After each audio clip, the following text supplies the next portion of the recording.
Well, it's the hottest day of the week, and if you're heading out tonight, you might want to leave the doggos behind. Action News Now reporter, meteorologist Patrick Wright joins us now. So Patrick, before you told us about symptoms of overheating. So what are other things to keep in mind for dog owners when we approach these triple digits? Well, Alan and Haley, one thing you will want to do if something does happen, you see some of those symptoms, is take quick action, because your responses by you and your pet are going to be critical to make sure they are safe and happy. Now, with temperatures like what we are predicting, especially next week, it won't take much to trigger some health problems.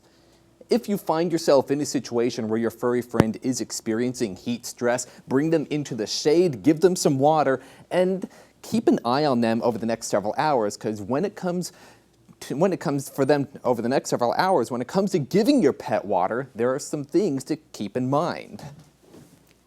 The best temperature for water if your pet is experiencing heat distress would be a room temperature, because if you're giving your dog really cold water or really hot water, that's going to take energy to basically bring it to the animal's body temperature, and so it'll be the easiest for your pet to metabolize water that is already room temperature.